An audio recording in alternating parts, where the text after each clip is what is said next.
Hey everyone, welcome to the channel. My name is Ash and I'm here to talk to you about Eternal Strands on Xbox. Now, this released on the 28th of January 2025.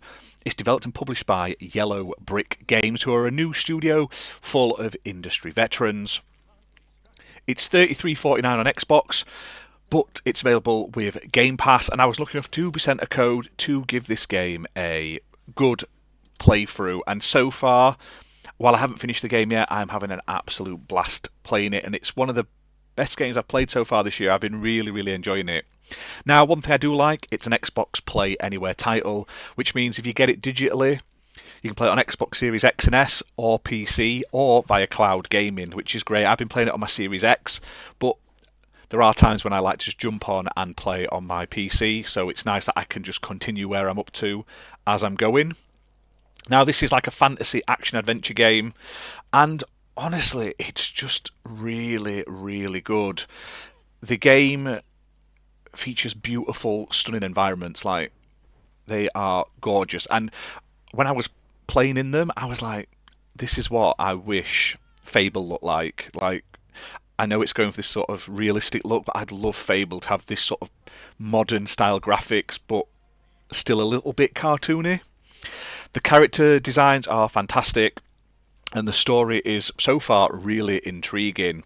And I like that the cutscenes are like a animated style.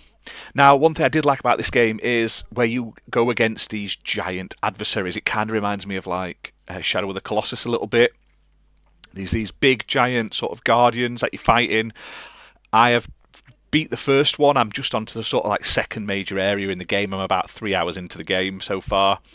And you can like climb up them, up their arms. You can destroy their armor to then get weak points. But not only do you have like a sword and a bow, you also have magic attacks as well. And one of them is where you can sort of pick things up and throw rocks and stuff at your enemies. And you can also use it for progressing through the story, like moving rubbish out of the way and clearing things and stuff like that. Now, what's really cool about this game so far is the sort of interaction with the environment. So you have like elemental style controls. Every surface is climbable, and you get magic abilities, so you can set things on fire, you can freeze things. And it has this really cool physics system that basically makes everything just go crazy. So if you set like a tree on fire, it'll spread, and you can use that to your advantage against enemies as well. Now, I'm only on to the second area. The first area is pretty big, and then I've just moved on to the next area, and it's a slightly different biome style. But the first biome, it's this lush, gorgeous sort of like forest with waterfalls and stuff like that. You're basically in this abandoned sort of magic users world where you've come to sort of be safe from this. It looks like fog's attacking them basically. You can upgrade your weapons, your character with abilities and stuff like that. You can pick up items and resources around the map from enemies and from like breaking things and stuff like that, and you can use that for crafting and progression, which I thought was really cool. But yeah, the way combat works so far is quite enjoyable. Like I say, I love being able to throw things at enemies, freeze them in place. There's a lot of dodging and blocking and stuff like that, a bit of parrying. My only complaint so far is in the first area where I've been for a few hours. I think there's only about three different enemy types, so it's a bit repetitive in the sort of amount of enemies you'll meet. So you've got these wolves, you've got these like guardians with crossbows, you've got the big giant boss, and then you've got like variants of the wolves. Oh, and there's an invisible like gecko lizard thing that attacks you. Reminds me of Randall from Monsters Inc.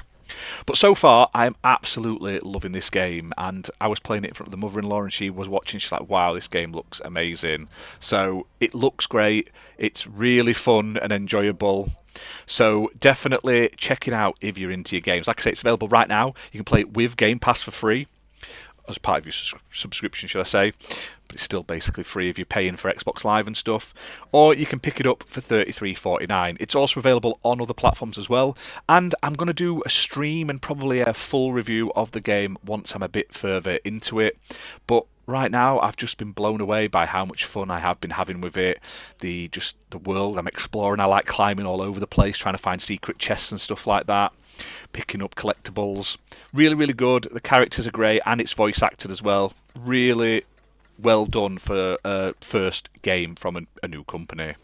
But hit that like button, guys. Hit subscribe, and I'll see you soon for more gaming content. Thanks for watching.